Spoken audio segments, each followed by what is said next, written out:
जय हिंद। आज का टॉपिक है हमारा 9th क्लास का मैथ्स एनसीईआरटी का एक्सरसाइज 1.2 और चैप्टर का नाम है आपका नंबर सिस्टम, संख्या पद्धति। ठीक है, पहला क्वेश्चन इसमें है हमारा, नीचे दिए गए कथन सत्य है या असत्य, कारण के साथ उत्तर दीजिए। ठीक है, पहला क्वेश्चन कह रहा है हमारा कि ये जो हमारा पहला प्रश्न जो नीचे स्टेटमेंट कुछ दिया हुआ है वो क्या है, सही है या गलत है, सत्य है या असत्य है। इसका आप रीजन दो, अगर सत्य है तो भी रीजन दो और असत्य है तो भी रीजन दो। ठीक है, तो हमारा पहला स्टेटमेंट क्या कह रहा है कि प्रत्येक अपरिमेय संख्या एक वास्तविक संख्या होती है।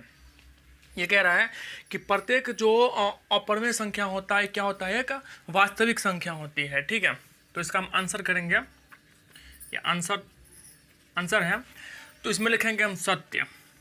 क्या लिखेंगे, सत्य है ये। ठीक है, क्योंकि प्रत्येक जो अपरिमेय संख्या होता है वो क्या होता है, एक वास्तविक संख्या होता है। क्यों होता है भाई, क्योंकि वास्तविक संख्या को जो समूह होता है वो परिमेय संख्या और अपरिमेय संख्या दोनों को मिला के बनता है। वास्तविक संख्या का जो समूह होता है वो क्या होता है, परिमेय संख्या और अपरिमेय संख्या, दोनों संख्याओं को मिला के क्या बनता है हमारा, वास्तविक संख्या। ठीक है, तो इसमें कह रहा है कि प्रत्येक अपरिमेय संख्या एक वास्तविक संख्या होती है। सही कह रहा है। अगर यहाँ पे लिखा रहता कि प्रत्येक परिमेय संख्या एक वास्तविक संख्या होती है वो भी सही होता, लेकिन इसके जगह पे अगर ये लिखा रहता कि प्रत्येक वास्तविक संख्या एक अपरिमेय संख्या होती है तो ये स्टेटमेंट क्या होता, हमारा गलत होता, क्योंकि प्रत्येक वास्तविक संख्या एक अपरिमेय संख्या नहीं होती है, लेकिन प्रत्येक अपरिमेय और परिमेय संख्या क्या होता है, हमारा एक वास्तविक संख्या होता है। ठीक है, तो रीजन में लिखेंगे हम,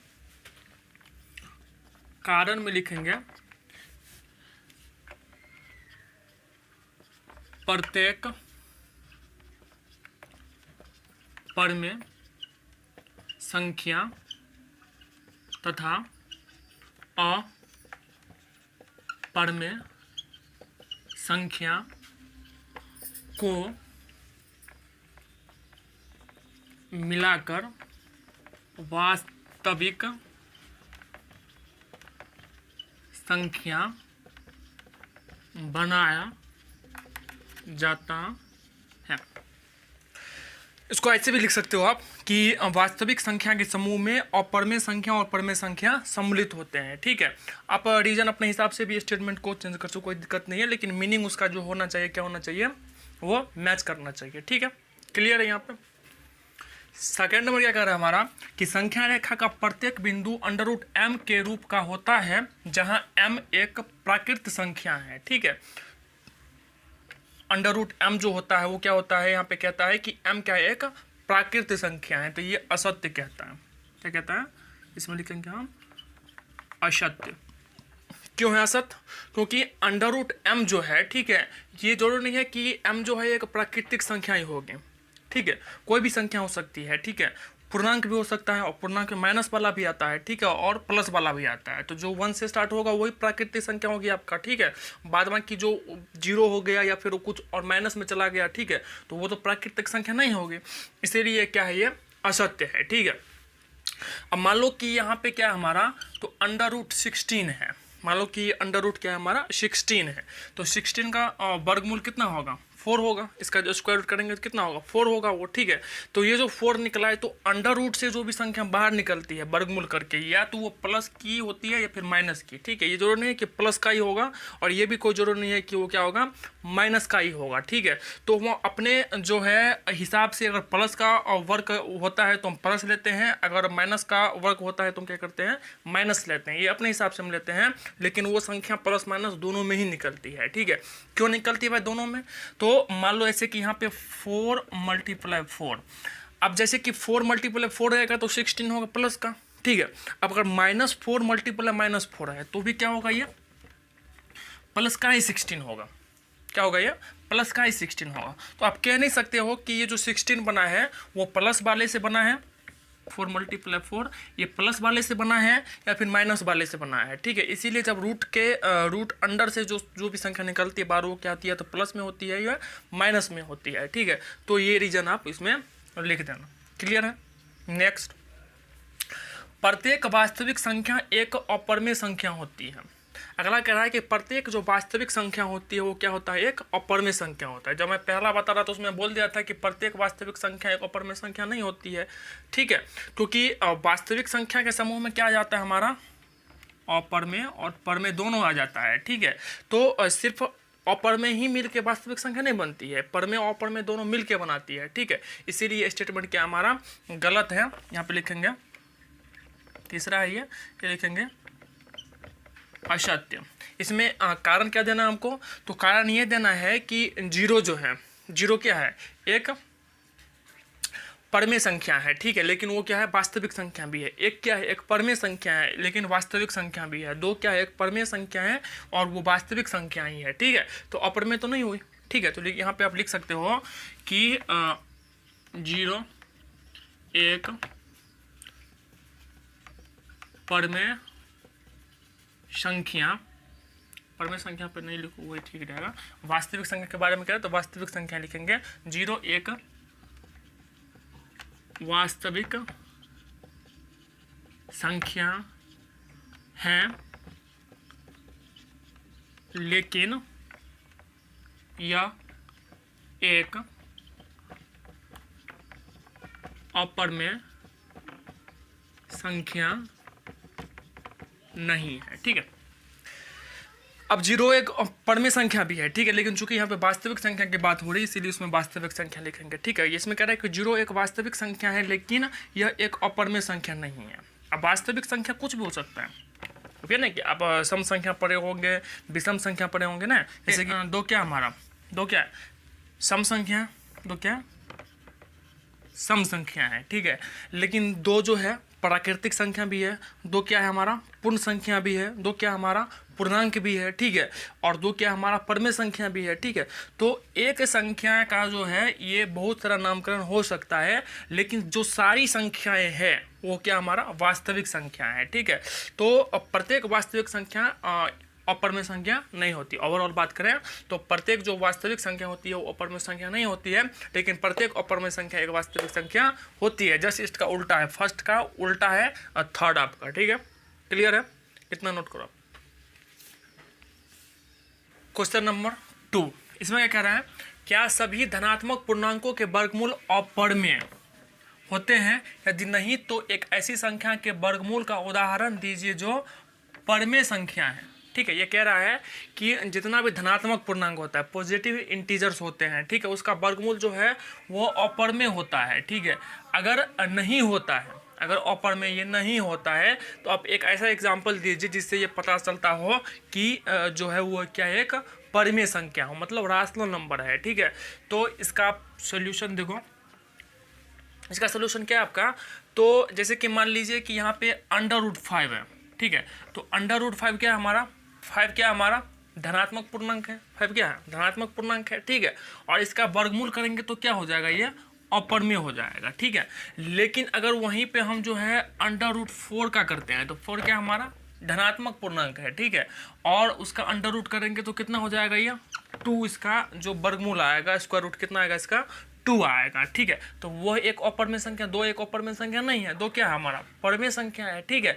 तो यहाँ पे लिखेंगे नहीं, पहली बात तो यहाँ पे क्या लिखेंगे हम, नहीं हो सकता है ऐसा, ठीक है। लेकिन ऐसा नहीं है कि धनात्मक पूर्णांक का वर्गमूल हमेशा जो है परमेय संख्या ही होगा, ठीक है। धनात्मक पूर्णांक का वर्गमूल अपरमेय संख्या भी हो सकता है, ठीक है। लेकिन यहाँ पे ये कह रहा है कि सभी धनात्मक पूर्णांक, अब सभी तो नहीं होगा ना, क्योंकि कुछ ऐसा है जो धनात्मक पूर्णांक है जिसका हम वर्गमूल करेंगे तो वो अपरमेय संख्या होगा, कुछ ऐसा धनात्मक पूर्णांक है जिसका हम वर्गमूल करेंगे तो क्या होगा, वो परमेय संख्या होगा, ठीक है। तो यहाँ पे जो सभी लगा दिया है वर्ड ये, तो इसीलिए इसमें लिखेंगे हम नहीं, ठीक है, नहीं है। तो अब बात आती है एग्जाम्पल की, अब एग्जाम्पल दीजिए आप कि ये क्यों नहीं हो सकता है ऐसा, ठीक है। तो जैसे कि यहाँ पे लिखेंगे हम कि √4 = 2 एक धनात्मक पूर्णांक है तथा यह एक परमेय संख्या भी है। अब क्यों नहीं है भाई? क्योंकि √4 जो है हमारा, इसका क्या आता है, हमारा वर्गमूल 2 आता है, जो कि एक धनात्मक पूर्णांक भी है और एक परमेय संख्या भी है। ठीक है, अब जरूर नहीं है कि आप √4 ही लिखो, आप कुछ भी लिख सकते हो, √16 लिख सकते हो, ठीक है, √9 लिख सकते हो, ठीक है, √25 लिख सकते हो। ठीक है, ये जरूरत नहीं है कि जो मैंने लिखा वही आपको लिखना है। ठीक है, सेम कॉपी नहीं करनी है। ठीक है, आपको कुछ अपना भी दिमाग लगाना है। आप चाहे तो इस वर्ड को अपने तरीके से भी लिख सकते हो, कोई दिक्कत नहीं है। ठीक है, तो इसको आप नोट करो।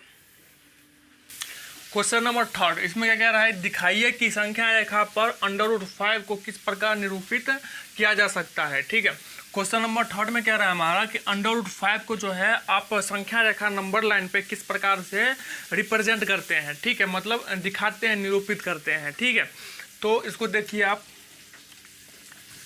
यहाँ पे अगर सिंपल सा 5 रहता, ठीक है, या 4 रहता है, मतलब √, नहीं रहता, ठीक है, तो उसको संख्या रेखा पे रिप्रेजेंट करना बहुत ही इजी होता है। जैसे कि आपको पता होगा, मान लो कि ये आपका नंबर लाइन है, ये हो गया, ये हो गया, ये आपका मान लो सेंटर हो गया, ये 0 है यहाँ पे, तो ये हो गया 1 2 3 4, ये मान लो 5 हो गया। ठीक है, तो संख्या रेखा पे कहता है कि 5 दिखाइए, तो 5 तो ईजी था हमारा, यहाँ पे हो गया ये। ठीक है, लेकिन यहाँ पे क्या रहा है, √5 दिखाने के लिए। ठीक है, तो √5 दिखाने के लिए क्या करेंगे हम, तो इसके लिए सबसे पहले हमें ज्योमेट्री बॉक्स की आवश्यकता पड़ेगी, स्केल, प्रकार आदि की। ठीक है, तो यहाँ पे सबसे पहले क्या करेंगे हम, तो एक नंबर लाइन ड्रॉ कर लेंगे। ठीक है, और यहाँ पे एरो दे देंगे, ये हो गया आपका एरो, और यहाँ पे एक पॉइंट ए हो गया और दूसरा पॉइंट क्या हो गया हमारा, बी हो गया। ठीक है, और उसके बाद यहाँ पे क्या करेंगे हम, तो सेंटर लेंगे, ये हो जाएगा आपका 0, और यहाँ से लेंगे 1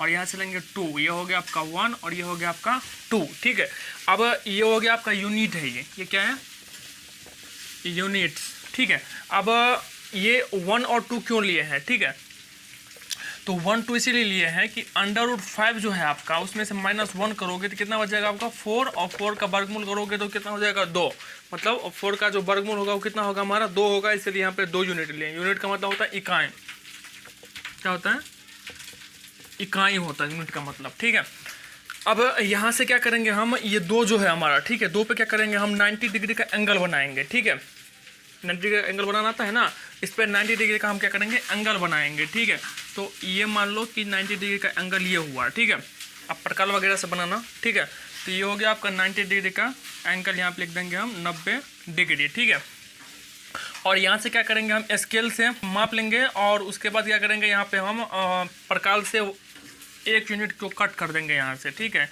ये हो गया आपका 1 यूनिट। ठीक है, आप यूनिट के बदले में सेंटीमीटर भी ले सकते हो, कोई दिक्कत नहीं है। ठीक है, और फिर क्या करना है, इस 0 वाले पॉइंट से इसको क्या करना है, आपको मैच कर देनी है। ठीक है, ये पॉइंट से इस पॉइंट को क्या करना है, हमें मैच कर देना है, मिला देना है। ठीक है, ये हो गया O, इसको आप मान लो P, इसको मान लो आप Q, ये जो पॉइंट है O, P और Q हो गया। ठीक है, अब जो होता है पाइथागोरस प्रमेय से लिखेंगे इसको, क्योंकि अब ये क्या हो गया, समकोण त्रिभुज हो गया, समकोण त्रिभुज OPQ। समकोण त्रिभुज क्या होता है, जिसका एक एंगल जो है 90 डिग्री का हो। ठीक है, तो अब ये हो गया समकोण त्रिभुज, इसको पाइथागोरस प्रमेय से लिखेंगे, पाइथागोरस प्रमेय से। अब पाइथागोरस प्रमेय क्या कहता है हमारा, कि कर्ण स्क्वायर बराबर लंब स्क्वायर प्लस